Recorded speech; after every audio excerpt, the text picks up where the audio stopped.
I also have my two co-hosts supporting me again this evening, which is Darren, the CPS Punisher, and Tiffany. And basically, anybody watching the show from the past, as oh, let me mute this. I apologize. And You were um, yelling at me. anybody that has watched this show in the past kind of knows the format and knows a little bit about my story and the fact that I was a victim of CPS and still fighting to get my children home. And hopefully they will be home sometime soon, my two older boys. But in the meantime, I do this platform to kind of get the word out there to other parents that might not know the corruption that's behind CPS and give them knowledge to maybe prevent them from losing their children. So again, I'm going to have Gina introduce herself and how she's been affected in different ways with CPS and her platform website that she does as well, that is linked to mostly domestic violence, but of course that goes hand in hand with children and CPS as well. So with further ado, I will go ahead and introduce you, Gina, and let you speak and have the floor. Thank you so much, Deidre. I'm very happy to be here. Thank you for giving me the opportunity to talk about what I know and what I've researched regarding domestic violence and the involvement with CPS at times when restraining orders are called, when restraining orders are put into place, sometimes by one party to gain the upper hand in child custody. And one of the things that I've learned in my research is that, and I believe you guys have talked about it before, is that whoever gets to the courthouse usually gets the upper hand as far as child custody is concerned, and she's very right on that. So I'm going to start with my Sweet Corner Girl. I started Sweet Corner Girl about 3 or 4 years ago after I had an incident of a stalker in my building who was stalking me around the house, and it kind of triggered me to what I experienced in my marriage, domestic abuse. And so one of the things that was said to me by this stalker was I belonged in a mental hospital, and just, you know, disturbing things that he was doing, such as waking me up in the middle of the night. We shared a common area, but we had separate rooms. We never had a relationship or anything like that. And it triggered me to remember what I experienced with my domestic violence. And one of the things that was said to me by my ex-husband in front of the guardian ad litem when we were going through the dissolution was, by the time he was done with me, I was going to be walking the street corner. I was going to be working the street corner. So I, you know, had done some research. I had gone to back to college, and I got my degree in criminal justice with an emphasis on domestic violence, victimization, and offender rehabilitation. And, you know, with my focus being on domestic violence, I was reading a lot of what had been happening for the past 30 years as far as research was concerned.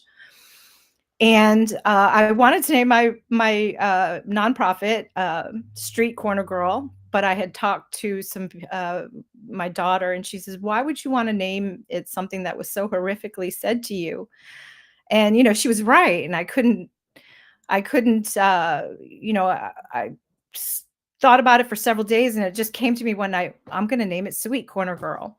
So what I did was I named my nonprofit Sweet Corner Girl, and it was basically to try to give a different perspective about what women experience, especially when a lot of what women have experienced in child custody matters is the accusation of being unstable. That is something that I found in my research that was mostly assigned to women. And it does stem from our patriarchal society where women were once property. Women and children were once property of men. And a lot of the domestic violence coin words and what have you didn't start appearing until the 80s and 90s. And so it was not something that was researched. It was not something that was talked about because women were still made to be kept in line by the family or by their husbands and by society in general. You know, women had their place. my generation was probably the first generation, and I come from Generation X. I'm on the cusp of the baby boomers, and then I start with 1965, which is Generation X, and we're probably the first group of individuals who started to speak out about abuse. Before that, it was more of a children should be seen and not heard type of environment for women and children. And so, you know, those words for domestic violence and any research really was not, if anybody says that there was research, it's really not true. It's a small percentage of maybe some therapist who worked with children or something, or women, and maybe had a private study, but there was nothing on the widespread that sometimes we are being told. What I did find in my research when I was studying for my degree was I found that the Department of Justice and the National Institute of Justice did do a comprehensive research on actual court cases of domestic violence. And what they did find was that most of the reports that are made for domestic violence, there's sometimes, because they're not investigated, they can never really tell who the true perpetrator is. And a lot of times when they come upon the domestic violence, and they do find that the person that usually gets arrested is the person who is kind of out of control. And it's usually the person who's maybe hysterical, crying, not making much sense. And so, a lot of what happens is that the domestic violence seems to continue because there is absolutely no investigation, as one would find in another type of call that would be made to the police for a disturbance. And that's usually what they call it when they first come upon it, is like a disturbance, a domestic disturbance, but they don't give it the term of domestic violence until someone's been arrested, mostly. So I have a question real quick to tie in with that. For instance, with CPS, if there's ever an allegation of domestic violence, I feel as though the non-perpetrator still gets punished just as much, as far as saying like, well, their failure to protect. But in reality, it's like sometimes the mother is trying to seek a shelter and leave the home and protect the children, but yet they're still kind of putting that or allegation against them and punishing them, when yet here they're trying to get away from the situation. So I don't know if you have anything to speak upon that, or. I have a lot to say about that. So one of my findings in my research, and I do talk about this a lot, is the fact that the domestic violence shelters, they stem from, the only way you can get federal funding or state funding in some cases of the large amounts is if you stem from a government association. So being Sweet Corner Girl, I would have to follow government association to gain the millions of dollars that you would get from federal funding for things like domestic violence. So what I have found the funding goes for, and I talk about this, is for training of police officers, court personnel, attorneys, and judges, and also for research. And so that's where you find that women, they're not getting assistance with the courts with legal help, like if they go to a shelter, if they go seek for help, because there's no money. The money's not going for women to leave. And so when women do call these domestic violence shelters, there's, they're putting themselves in a position of being charged with failure to protect, because they're left to their own devices and their own resources to find a way to leave. And it's kind of like, I wish I didn't do that. I wish I didn't call. Now, they do say that it takes 8 to 13 times for a woman to leave, and that's usually because there is no funding. 99% of the financial problem for a person to leave, and it happens to men too. I'm not going to say that it's just an all woman issue. It happens to both men and women, and I do help both men and women too. So but you know they don't give them the means to leave. It's so that makes it especially if the person is the breadwinner, and they provide, the mother may not have been working, the father may not have been working, and the other person is the sole support of the family. So a lot of times what I've seen is that, small problems become huge mountains, that they have to overcome when someone does make a call to CPS looking for, assistance. We're not looking, a lot of times for problems to be solved, but, my experience has been with myself and with other women who I help, and men too, is they just want the abuse to stop. They really don't. Yeah, that's all they want. When I can tell who's truly Tina, real quick, Tina, I think Sure. Tiffany might want to say something. So Sure. go ahead, Tiffany. Yeah. I think that, let me fix my camera here.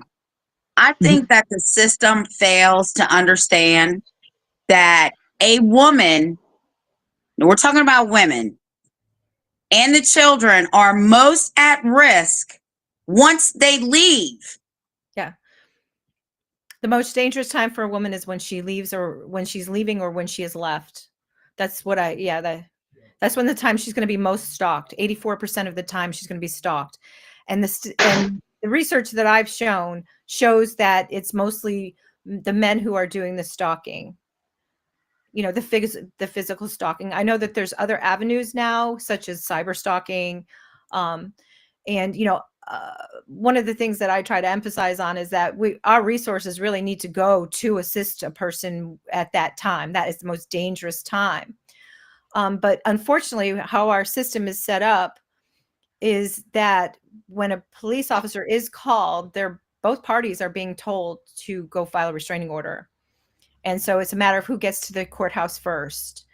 And it's unfortunate because a lot of times what I'm finding with the women that I've been helping recently is that they're being filed with false allegations.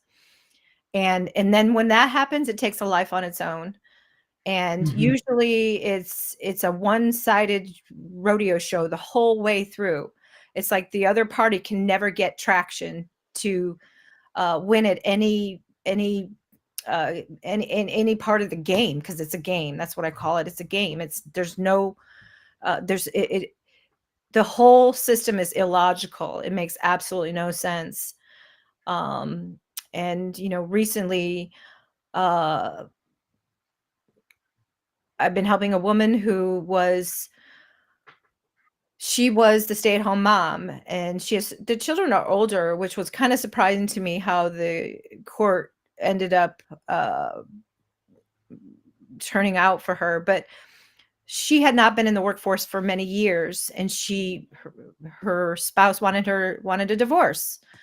So, I mean, that was a shock to her to begin with, because she wasn't expecting it. And so she tried to go, she's a school teacher, I believe, and she had tried to go get a job. She was in a job, and then he filed a restraining, or it wasn't a restraining, it was a protective order for the children, because he made false allegations that she was evicted from her apartment, which she wasn't. And he went to go, the children were even picked up at this apartment that she was supposedly evicted from. And so what ended up happening was the hearing for I believe it was an evidentiary hearing that she was supposed to have to show that this was not true. And about 4 months had passed, and he had the children all that time. And so when she was able to show that she these are false allegations, the court the court reinstated the 50-50 custody. But then he was doing all these different kinds of things, making these false allegations continually. She also was never able to, because she was getting spousal support because she had not been working. She did have an attorney at the time with the restraining order, or with the beginning of the case. She was able to get child support, and she was able to get spousal support because she had not been working throughout the marriage. And then, but he had it reduced because she didn't have the children for those 4 months. So during that 4 months, it was reduced. And so when she proved that he was not being honest, it was never reinstated to the previous amount. She had lost her job because of all the court hearings that he was having her go to. And so she was still relying on his spousal support, and the child support had dramatically reduced because he had mostly the child, and they never reinstated it. So she is struggling this whole time until the final trial, which was just recently, and she's nervous. She's not represented. The court never granted her the funds to hire an attorney, so she was never able to get counsel. She's going to domestic organizations, domestic violence organizations, seeking help. There is no help out there, none, especially for legal aspect of it. So she's trying to do this by herself. And, by the time she gets close to the court date, she's in a panic, and she sought some mental health help. Well, at trial, he decides that he's going to play that card. And so what happens is, in the courts, they have now, even though she had her children 50-50 for the past 6 months after she was able to prove that he was not being honest about the eviction, now the court he has full custody, and the court has implemented where she has to seek counseling to work on herself, and she also has to go seek a psychiatrist. And they have to, and she has to report to the court. So that is an example of judicial abuse, which I talk a lot about too, where she's never able to gain any footing to be an equal playing ground with him, who has all the finances. He had all the finances. He had all the control of the finances during the marriage. He had all control over it after the marriage. And then he's not even giving her an opportunity to, defend herself with what little financial support she had. He just kept making her go under. And the courts don't, it's like the courts don't recognize that aspect of the abuse because, first of all, I mean, I look at it, he committed financial abuse, psychological and emotional abuse, because she was without her children for 4 months until that hearing. His attorney kept delaying it. There was always some sort of reason why they couldn't make it to that court. So more time goes by that she's not with her children. And now, all because of the eviction that was reported falsely. Yeah, and it was all by him. It was self-directed by him, and there's absolutely no consequences to him at all. And this happens, and it does happen to men too. It's not just a female thing. But I do see it happen to women. And one of the things that is a myth that we all hear is that women always get custody, and that's not true. The women who get custody are the women who are not married. The women who the father left prior to the child being born. They were never married. So those are the women who are going to get custody because statutorily she is the natural guardian. So of course that makes sense. A lot of men in that position, when they're not married, they don't want the responsibility of the children or the child. And, they have to, if they want that aspect, they would have to come forward with a paternity suit, unless they say, I know this is my child, I'm going to go ahead and pay you child support I'd like to work on a visitation plan. And those are great cases. Those are great people that, can work together and when they have a child. So That's one reason I don't like ex partes, because they really do violate the 14th Amendment. yeah, absolutely. They do. And if you're a paralegal, and I have a Sure. paralegal book, and where it says ex parte in my book, it says unethical. Yeah, very much so. Very much so. I'm going to be listening, but I'm going to turn my camera off just for a second, but just so everyone knows. But I had a question to guide with that real quick. For as far as domestic abuse as well, a lot of the times I feel like, for instance, this situation, the father had all the financial gain to, have his own attorney and kind of win in that matter. But even though it wasn't necessarily a CPS case, it was maybe a family court case. Why still do you think they side with, quote unquote, the perpetrator and still let the children be given or, win in custody for that matter to the abuser, if that makes sense? Well, part of my research too, I came across in 1990, Florida had done a study about the biases with the court system with women, and there still is a great bias against women. And it's not maybe the general public, but it's something that's handed down from in the judicial climate. Okay, attorneys learn from attorneys, and before there was no women attorneys. Florida did not have their first woman attorney until 1972, and the laws for domestic violence really weren't even implemented then. The laws for children weren't even implemented then. In 1974, there was the CAPTA laws that were that gave the definition of a child, what a child was, and that was the lesser of the age of 18.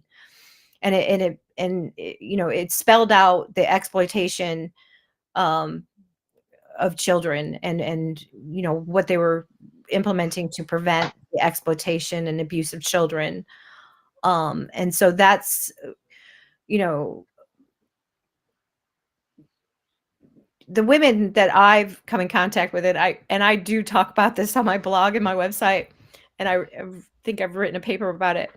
But women basically, I think, to fit in with the male population of the climate of having mostly men in that profession, they kind of do go along with the good old boy club, the good old boys, to fit in.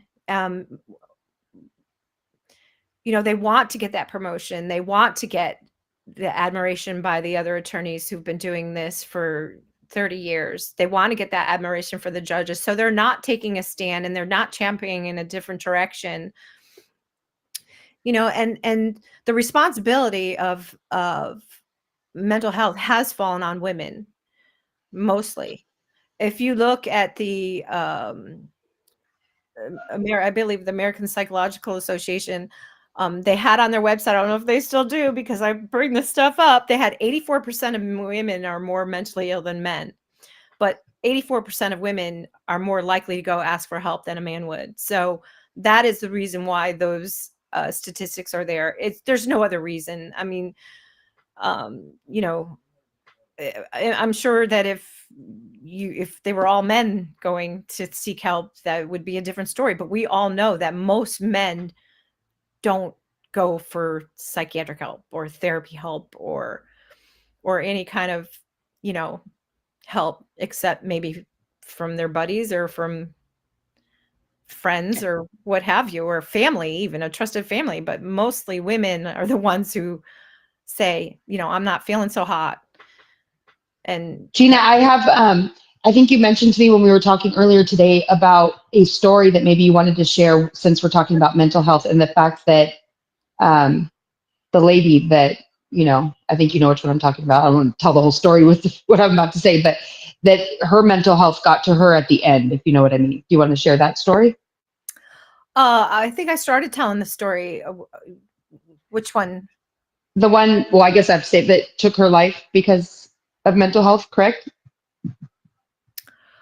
Or did you not say that that was why she did? You said you were helping a case, I believe, I thought, Oh, it's a earlier today man. when we were talking. It's a man. Oh, it was a man. Okay, well, but it was still with mental health though, right? Um, Maybe I misunderstood you. I thought you were going to share a story about how someone you were helping ended up taking their life. Did I not hear you correctly? no, I'm helping a man who's in trial right now. He lost Oh, his okay. children. Maybe I misunderstood. It's Okay, okay. maybe I misunderstood. No, that's all right. We were talking about a lot of things. So, I know. yeah, I mean, no, I'm helping a gentleman who is incarcerated right now. He's in prison. And he had lost his children through CPS.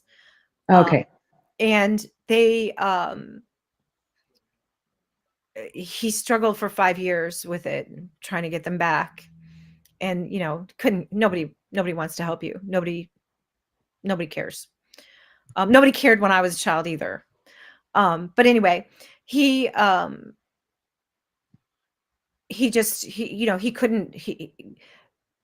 take it, and he wanted to commit suicide, and the police came into his house and shot him. And Oh, that's what, yeah, I think that's what you meant. Okay.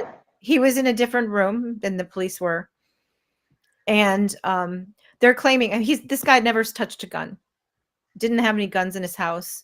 When CPS came and took his children, there was a huge news report. He was the first one here in our community to have an Amber Alert. This was years ago. This is back in early 2000s, right? And they said that he had guns, he had weapons, he had nothing. He's a simple guy, carpenter. He's a very, very highly intellectual person, very smart, very, handyman kind of guy. He's the kind of guy that you call, can you help me move? And he'd be right there with his pickup truck and lunch. You know what I mean? Yeah. And so they came into his house and they shot him. And he was in another room. He was behind a door. He was behind a door to the left of the room. And he shot one shot. He was trying to shoot himself. And the police shot him. And he has 2 bullets in his body. They cannot remove it. They cannot remove him, or otherwise he'll lose his life. But he is filed a habeas, and I'm assisting him right now with it.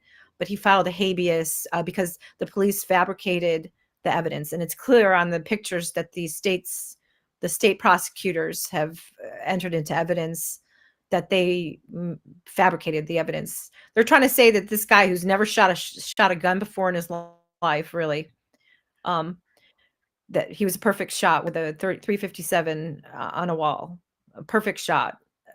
If there was a bullseye there, every single one of those shots would have hit the bullseye. And the bullets vanished. Who knows where the bullets are? There's no bullets. There's no bullets in the wall. So what is he incarcerated for?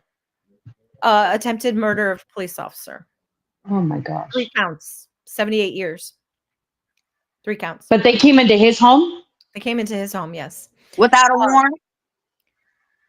They claim there was without a warrant, but what happened was there was an argument with another family member. It was a male family member. He called. He's the one who called and, concocted a story. And so they came into the house.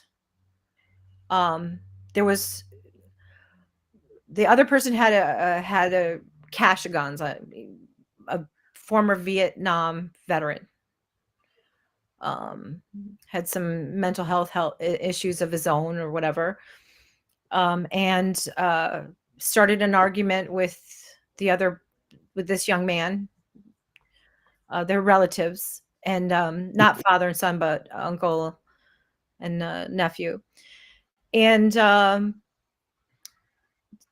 there was an Amber Alert that was done several years before, 5 or 10 years before, 5 or 6 years before, maybe.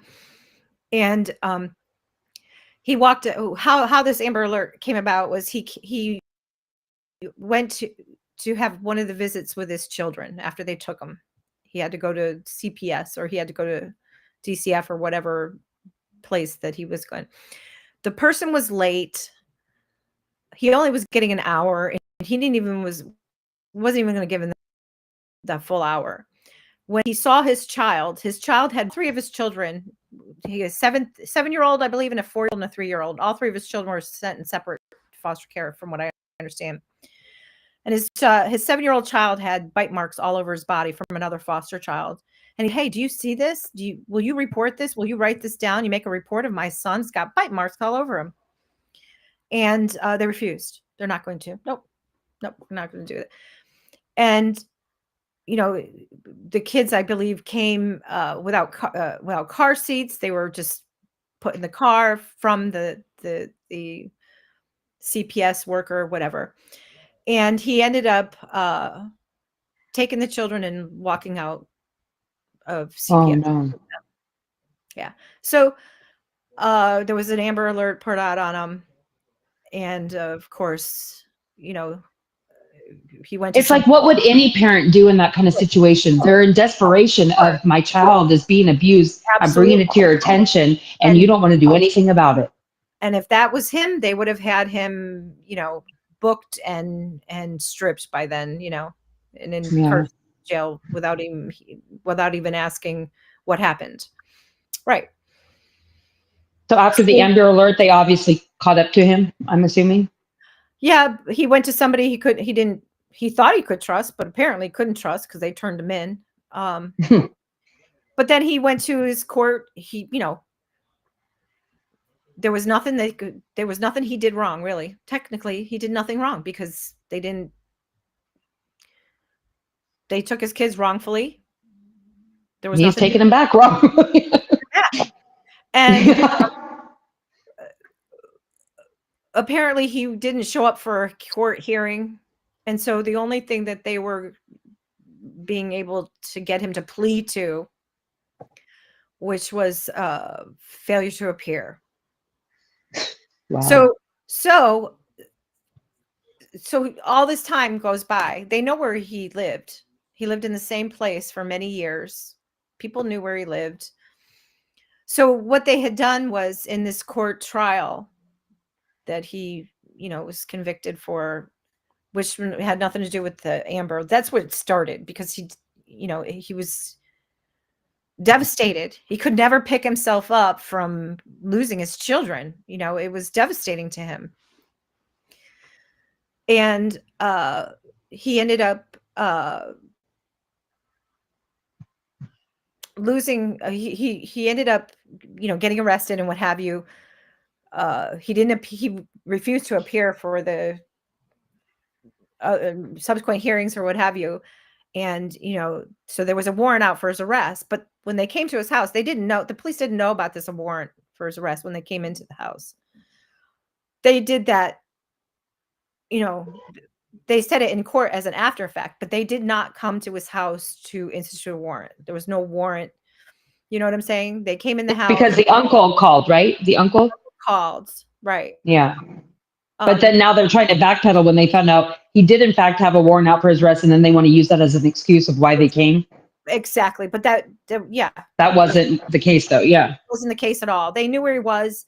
Even still, I mean, to come into someone's house, guns drawn, when you're instituting a warrant for someone not showing up, a non-violent crimes. They were all, none of this was a non-violent crime. So why are you walking to anybody's house with your guns drawn?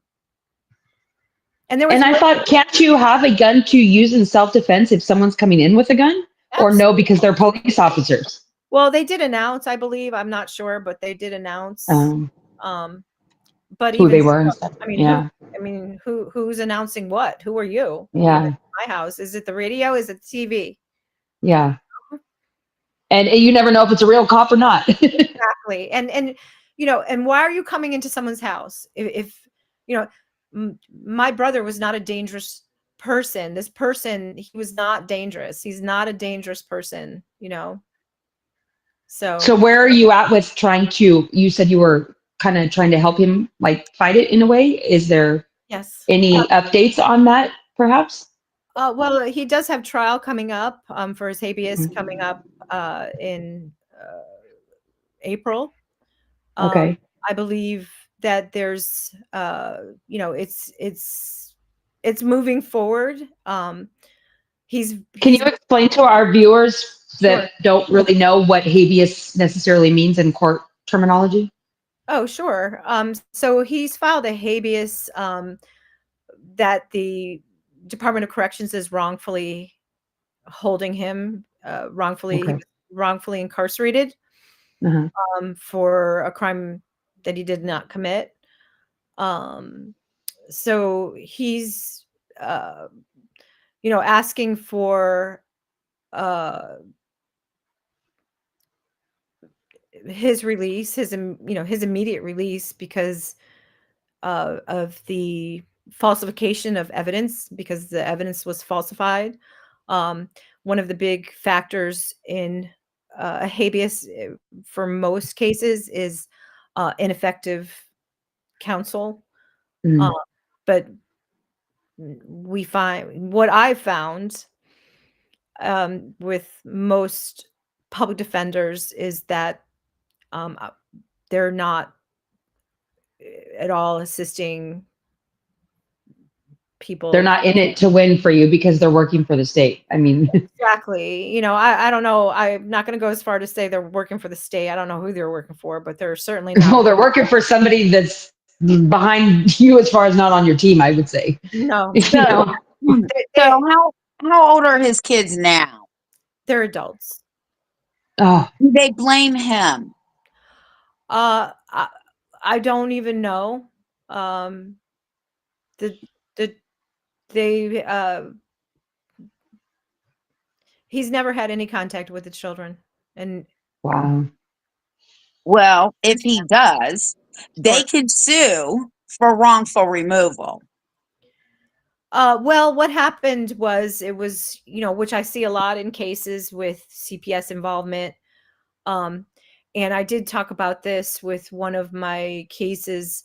Um, and I helped someone recently about this case.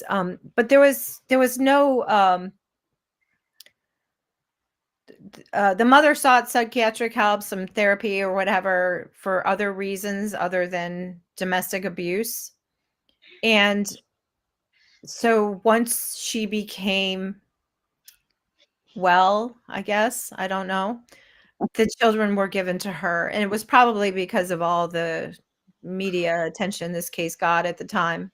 I'm not really sure. Um, but the children were given to that other parent. Hmm. So, but he was denied all access to the children. And it was all Wow. based on false news reports, really. There was news reports that, you know, the children were living in a dangerous environment and what have you. They weren't in school. Um, but the children were 7, 3, and 4, and there's no requirement for them to be in school at that age. You know, the Not children to were not. shift topics, Tina, if I could interrupt you real quick, but we have about 20 minutes left, and I kind of wanted you to touch a little bit about the story that you had touched on earlier about you working as a paralegal underneath a CPS attorney, if I remember correctly, that actually fought a case and won. I'm not sure if I'm saying this one right, but do you maybe want to talk about that a little bit for the last 20 minutes? Sure. Well, what he did was he sued DCF for children who were abused in DCF custody. Okay. So that children who were sexually abused. We had one child who was shaken baby um, by the foster mom. There was children who were brought into TCF custody because the father had been trafficking them, and the children, the girls, they were young girls. I mean, they were teenagers, um, and they were sexually molested by the foster father. And that was an interesting case because the girls were first trafficked by their father, and they were from another country, and that's how they came into CPS custody, was because it was learned that their own father, was trafficking them. And then they get placed into a foster home that the father there then does the same Oh, exact thing. see, yes, and the problem with, Oh. and I'm going to make this very clear. I hope I can make this clear, because I've had a lot of experience with these young women in the foster care system. When a child is in that foster care system, for whatever reason, they become more vulnerable to everybody, not just to the system, but to everybody, because everybody thinks of them as a lesser person. They're not going to amount to much. They're not that smart. They think that a child who's been bounced around from school to school to school to school, which happens in most foster cares, is not that smart. They don't grasp things, but that's not true. The opposite is actually true, because these young people have to adjust themselves to different people at different times, so they're more acute than you are, believe it or not. It's funny you say that. Sure. I love my neighbor. Mm-hmm. At the bus stop this morning, we got into a heated argument about foster care. Sure. Okay. She's like, oh my God, I know some really good foster parents. I said, do your research, because that is not a safe place. Right. Those children need to remain in the home. They are 600 times more likely to be trafficked, murdered. Mhm. No. Sure. Oh. The whole neighborhood heard me out front this morning. They probably hear me too. I said, you need to watch my podcast, because Sure. you need some education. Yes, absolutely. They are 10 times more vulnerable than any other anybody Child. else. And Yeah. part of it too is, if children are the most are the biggest victims in our society. Children Yeah. are. And so when they're not with a parent who cares for them, or loves them, or where they know where they are. I mean, children who are taken out of their parents' custody, it's traumatic. Yes. It's a very traumatic event. And one of the things I learned, because I had to go through training. I didn't have to go through training. The attorney that I worked for used to allow me to go to training for whenever CPS or DCF had their workshops or whatever. So I used to get to go, and I'm listening to this seminar, and I actually this was years ago, but it's so very true, because it still goes on today. They talked about children being medicated, and they had over 30% of the children being medicated on psychotropic drugs, Yes. heavy drugs. They're being diagnosed as schizophrenic. They're being diagnosed as, bipolar. And I asked the doctor, because they actually had the doctor speaking, and I said, do you not treat these children for PTSD? Is there any one of them? He's like, what are you talking about? And I'm like, this is like traumatic. And it's like, children who are acting out like that because you're a stranger to them. I don't care who you are. You are a stranger to that child. And that child is going to do what anybody else is going to do, is fight, flight, or freeze. And they're going to fight you. And, if you can't handle that, if you can't you're not equipped to be with that child. That's how I look at it. And you're just not equipped. You have no idea what you're doing if you are taking a child from their parent and, expecting that child to be well-mannered. It's got nothing to do with their upbringing. It's got to do with what you're doing to that child.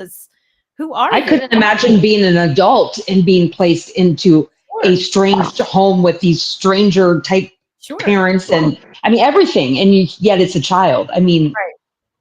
And I don't understand these reunification.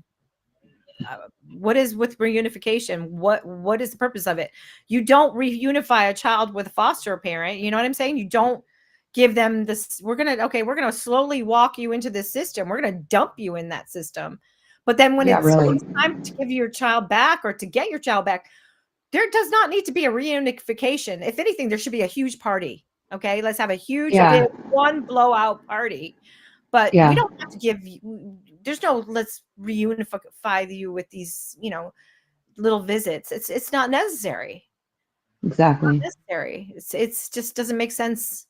It's just one more thing where someone else is in your your psyche, your mental health. It's not good for anybody's well-being to be in that position where, you know, you're being stalked. You know what I mean? You're being stalked. You're being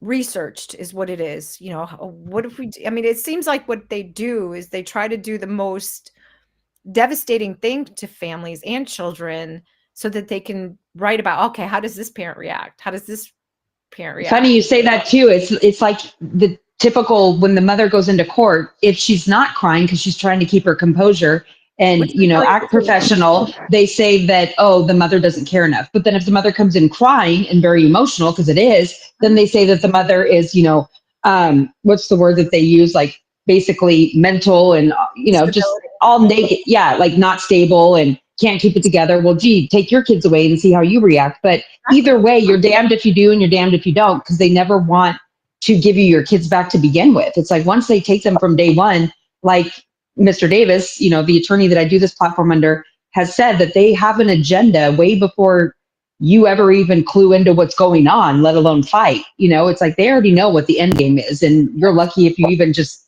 kind of make it through to maybe keep the visits going or whatnot. Like my case was open for a little over 2 years and our visits never liberalized. We had the same visitation we had from day one till 2.5 years later. You know, they never wanted to get us any further because again, they already knew what their agenda was. And it's just, it's very unfortunate. But Darren, you haven't really said much over there. You're kind of nodding off. Oh, I'm just over Did here you reading. wanna- No, I've got plenty of stuff that I've been reading about. What do you think Well, about the because we have Nicholson? about Well, 13 minutes left. all right, So go so we're ahead. talking about all this stuff, but let's talk about when we go to courts. What about the Nicholson standards? How do you feel about those, and how do you feel that? Do you think they use those enough? Do you think those are brought up enough in the Are you courts? talking to me? Yeah, or anybody in this I'm not matter. familiar with Nicholson standards. So I'm not. I'm sorry. it's a standard. It's a standard set forth a while back. Well, geez, the 90s, I believe, or whatever.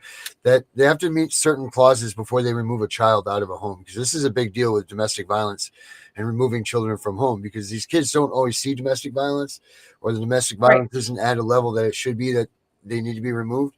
So they came up with a Sure. standard of it, and they don't use this in courts enough. I don't think so anyway. Like I found it in something, and then Tiffany had heard about it, but I don't see any courts using it. I was trying to look for it over here a minute ago to get the actual what the 4 pieces of the breakdown were, but well, let me get that for you so you can know exactly what it is. Basically, the Nicholson case says domestic violence alone is not enough to remove a child from the parents. Yes. Well, the problem that's been happening that I've been talking about is the fact that they're trying to pass laws like Grayson's Law, Caden's Law, and those types of laws, which I will not lobby for any legislator. I used to work for a senator. That was where I first started in my legal degree, in my legal, experience. And most laws, when they start to, when they're first written in a bill, before they go through committees and stuff, they usually say one different thing. And then after it's gone through committee, things are added, things are deleted, and it doesn't look anything like what it used to when you first had it written. One of the things that disturbed me when I was reading about first, it could have changed for all I know since the first was written, but there's a clause there for CPS to come into your home and take your children if there's any call to the police for domestic violence and and domestic abuse. It doesn't even have to be violence. And this is why I don't really lobby laws, because I really don't think that we really know what we're doing. Most people don't know what they're doing. They get onto a quote unquote grassroots and they really don't know what they're fighting for. They don't know who they're supporting. And it's it's not something that I take like I don't take it lightly. I want to know who, you want me to sign a petition, what am I signing? And if you give me less than a researched essay, I don't think I'm going to sign your petition, because I want to know, where does it stem from, what's behind it, because when you pass a law that affects that to help one set of people, you're usually hurting a big set of another people. And a lot of what I found with these laws that are being instituted are, people are asking to be put forth. There's already laws in place that are protecting us, and the problem is that the judges are not interpreting those laws, and they're not being interpreted. One of the reasons why, if you read the CAPTA law that was first put in place in 1974 for the exploitation and abuse of children, it basically says in there, and I think it's part 62. I could be wrong. It's in my website. You can go look at my blog. I write about it a couple places, but it says that one of the biggest things is to reunify, and it's family focused. It's to reunify families. If there's a problem within the family, you find out what that problem is, you get to the bottom of it, you fix it, and you keep that child, who in that family, and you work on it. And I've written about that, where children, I write a lot about teens also, teens who are get in trouble for status crimes, stuff that but for the fact that they're under 18, they wouldn't have been arrested for, open container, smoking, stuff like that, and they're being put into these, institutions for like 15 months because they were caught smoking or they were caught drinking, and they have these long drawn out, incarcerations in a juvenile detention center because, but for their age, it wouldn't be a crime. You know what I mean? So, everything that I've learned and I've read about the law was to make things better, not to put families and people into these positions where they're serving these long prison sentences or being kept from their children. The whole purpose of the laws when they were first instituted in 1974 was to keep families together. And I mean, they can compile the data. It allows for data to be compiled, but every social service that was supposed to be implemented was to be of service to families, was to assist families, and, we can go back even further as to why these laws were put in place. And that was,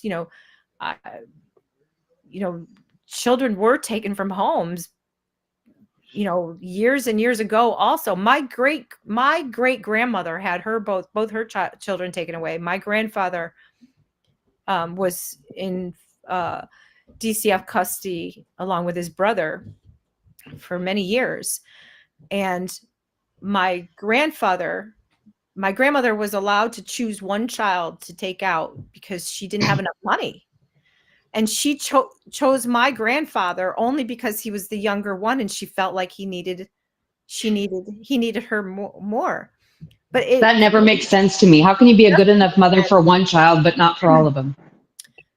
Right. And it created such a rift in our family. You could feel it. And I didn't even really know my Uncle Chris. Excuse me. But,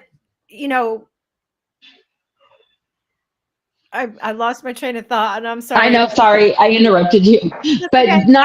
not to be a damper, but we have about 5 minutes left, and I know we can always have you come on again in the future because there was other stories that I wanted you to touch on. But in the last 5 minutes or so, maybe you want to promote your website, and then Darren and Tiffany then kind of share yours with any viewers that are watching. So Gina, if you want to start with yours. Sure. Well, I really appreciate that you've given me the opportunity to talk about this. This is really something near and dear to my heart. I wanted to be an attorney when I was younger, but I honestly had to go through so much being told that I was not going to amount to anything, that I wasn't that smart, even though my grades reflected that I made great grades. And then, as I got older and I was, married and going through domestic abuse and violence, I still wasn't able to finish my education. I was left to my own device. I had to find my own way to get to through college and what have you. And I wasn't getting much support, so I didn't end up going back to get my degree for bachelor's degree until I was 50. Mm. So I got that just recently. But I actually wanted to be an attorney to help young people like me, because, I was in foster care for a short time. And I ended up, when I was in high school, staying with a family who was not in the foster care system. It was just a private family who, I don't believe I would have finished high school if I didn't have, intervention at that time, just because of the situation with my family, my mother, who, my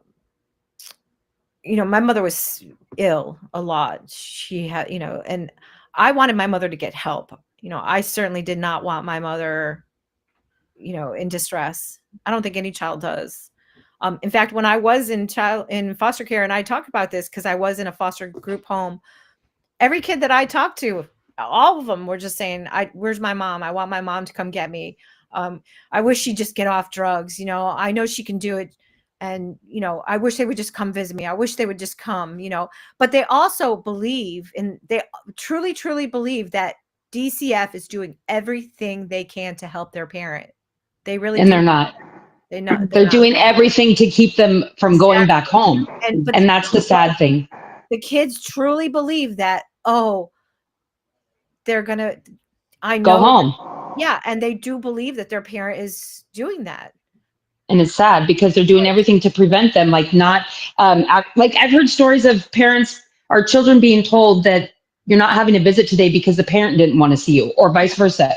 You're not having a visit with your child because the child says they don't want to see you anymore, when none of that is true. It's not true. It's a psychiatric. But that's kind of what I wanted you to talk on if you come again on my show, is more details about your experience in foster care. But talk about your website real quick before we end the show. About that. Well, I have Sweet Corner Girl, and I have a lot of essays that I uploaded that I wrote in while I was in getting my degree. I talk about some of the cases that I've worked on just recently. I wrote a letter to the public defender's office. Some people like to call it public pretenders.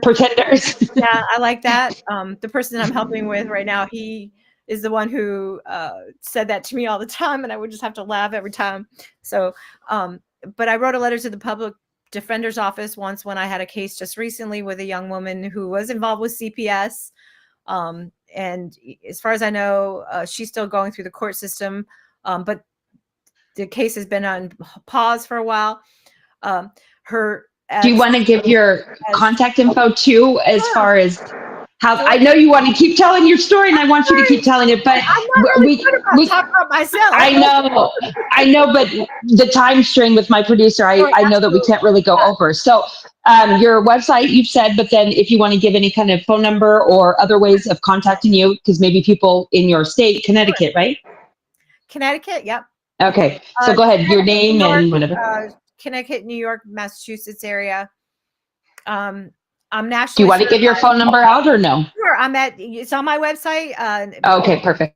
860-975-8899. Sweet Corner Girl. Okay. You can find me, Sweet Corner Girl Corp. There's a girl with I had this made by one of the people that I'm assisting. They made this. That's nice. Yeah, I like that. I love it, and I hope to get more made. But Darren does a lot of kind of illustration background. However, maybe you want your website to be a little vamped up if you need. I don't know. I'm kind of promoting Darren without asking for permission, but I need to do. I had to get another website because I've had issues with somebody saying that I was not complying. So I had to redo my Facebook. I lost a lot of friends. I don't have many followers. I don't have any people liking my page. Please go to my page and my Facebook page, Sweet Corner Girl, give it a like. I try to incorporate my blog onto my Facebook. My Instagram is still there from 2021, I believe. A lot of my posts are still there. I didn't have to remove that, but I did have to restart on Facebook because they basically shadow banned me. They won't let me boost myself in there because they don't want the truth to be out there. I had a group of people just say that I was not following standards, and Yeah. it's not true. I mean, there's not.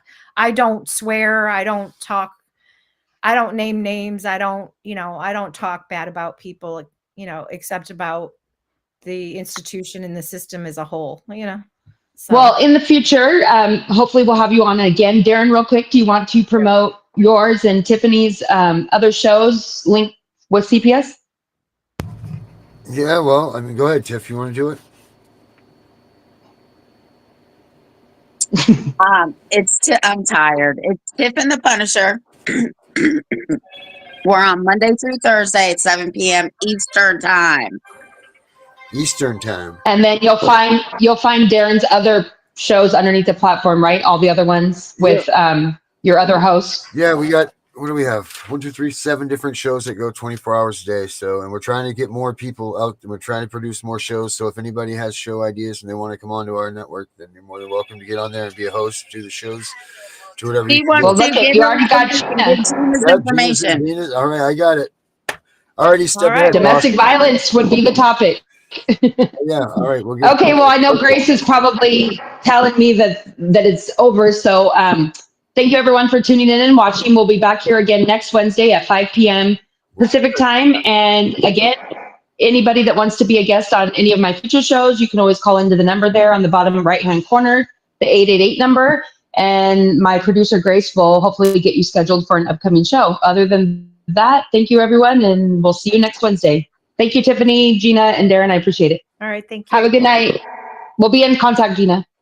All right. Thank you. Bye-bye. Bye now.